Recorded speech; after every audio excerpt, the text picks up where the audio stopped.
नमस्कार, मैं दीपक शर्मा और मेरे यूट्यूब मंच पर आपका स्वागत है।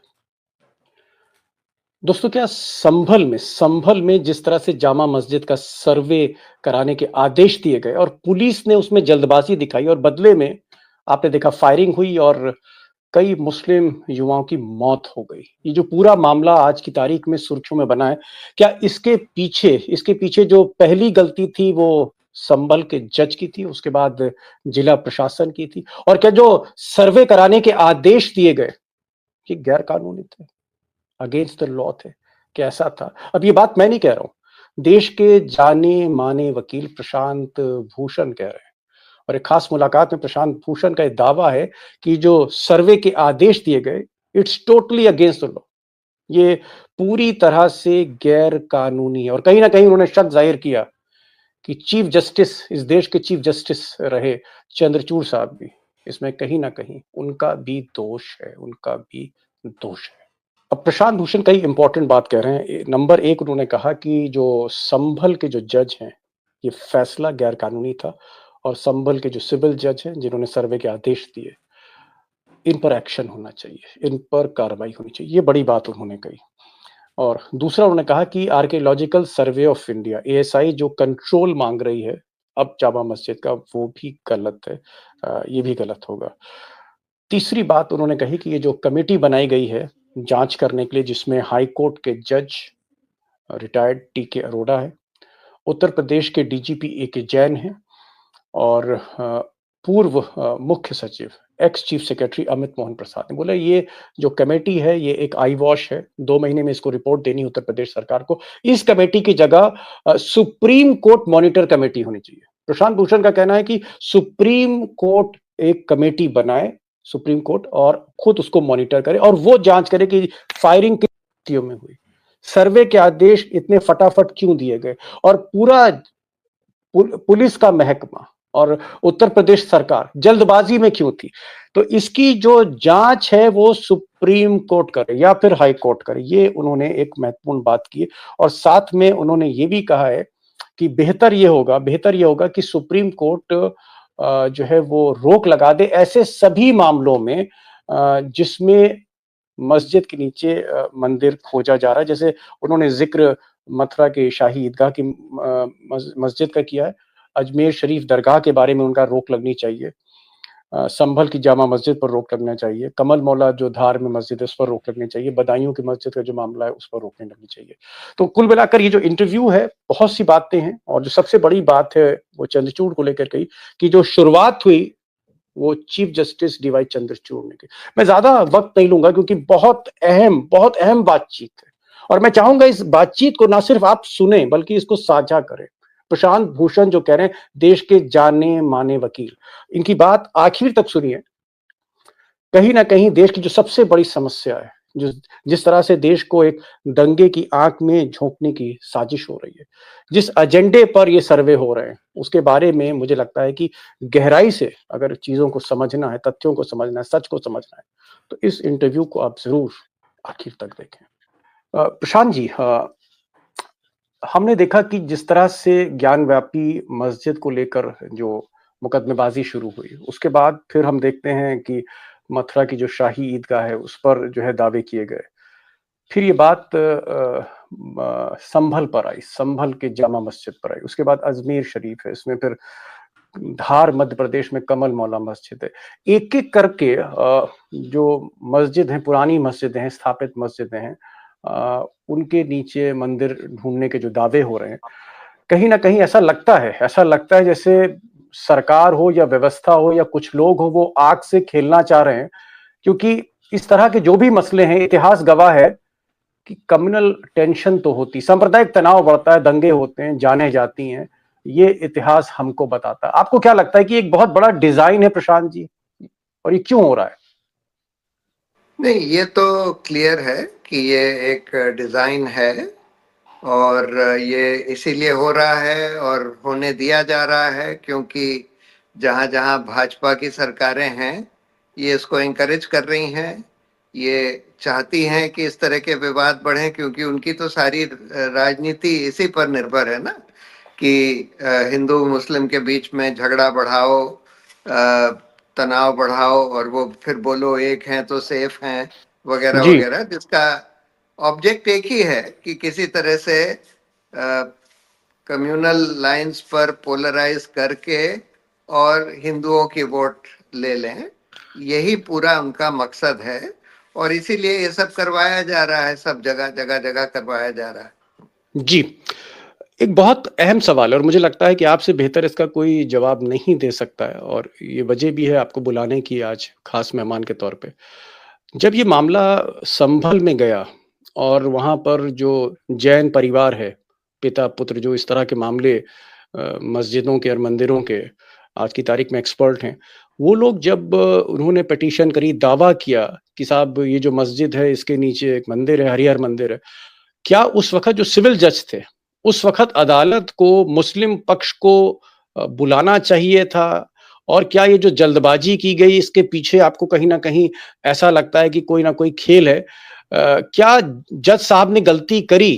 क्या जज साहब को दूसरों को मौका देना चाहिए था? अगर मौका देते तो शायद ये फायरिंग और ये जो जानें गई ये ना होता। क्या लगता है आपको?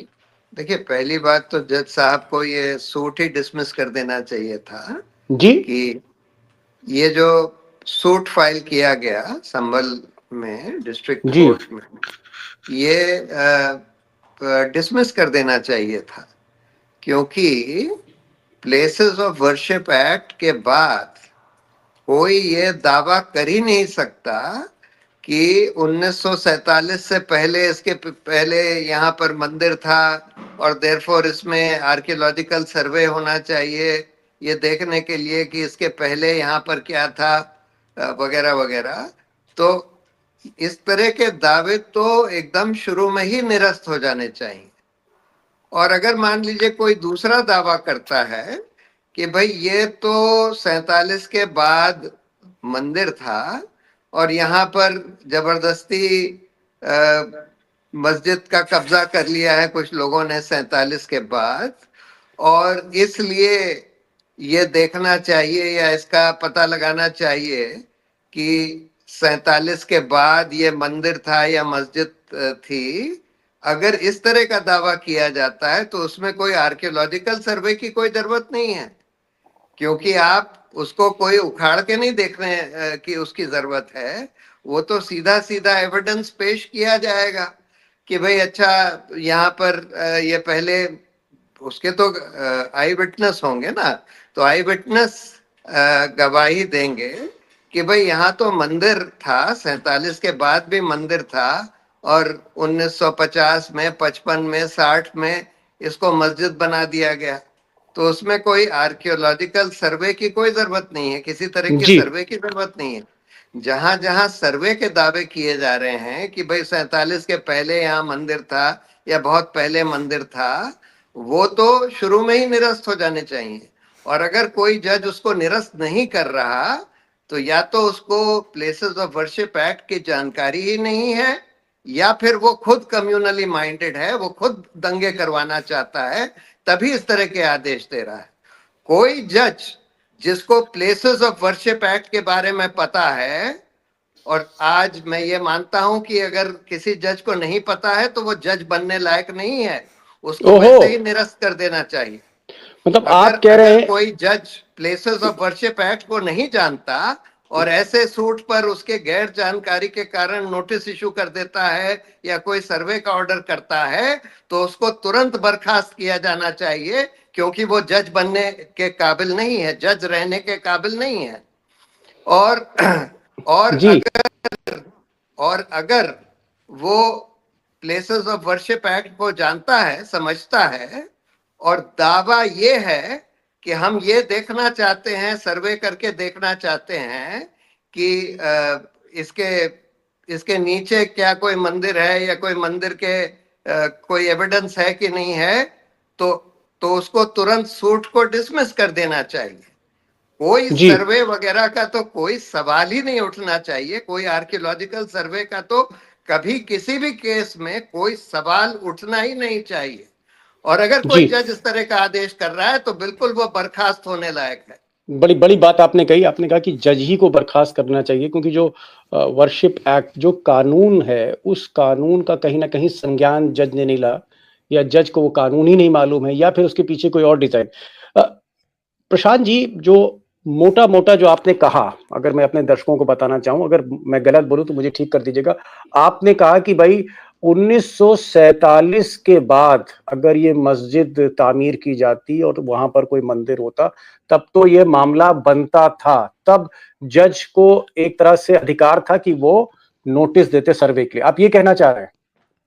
नहीं, सर्वे के 1947 नोटिस के की बाद। कोई जरूरत नहीं है। हम ये कह रहे हैं, देखिए, दावा दो तरह का हो सकता है। दावा ये हो सकता है कि हम 47 से पहले यहाँ मंदिर था, या बहुत प्राचीन काल में यहाँ मंदिर था, उसको मंदिर को तोड़कर मस्जिद बनाई गई है। तब तो आप कोई प्लेसेस ऑफ वर्शिप एक्ट के बाद आप उस सूट को निरस्त कर देंगे। जी। निरस्त कर देना चाहिए, और निरस्त नहीं करा जाता तो जज को बर्खास्त कर देना चाहिए। अगर अगर दावा ये है कि नहीं, ये 1947 के बाद मंदिर था, ओके। और मंदिर का अवैध कब्जा करके 1947 के बाद अवैध कब्जा करके यहाँ मस्जिद बनाई गई है, ओके। तब भी जी। सर्वे का कोई आदेश नहीं होना चाहिए। नोटिस वोटिस तो बात की बात है। देखिए, पहली जी। बात तो सर्वे का कोई सवाल ही नहीं होना चाहिए, क्योंकि 47 के बाद क्या था ये तो आई विटनेस खुद बता देंगे, क्योंकि ओके। 47 के बाद के तो आई विटनेसेस हैं, जी। वही लोग बता देंगे। उसमें अभी कोई उसमें सर्वे से क्या पता लगेगा आपको?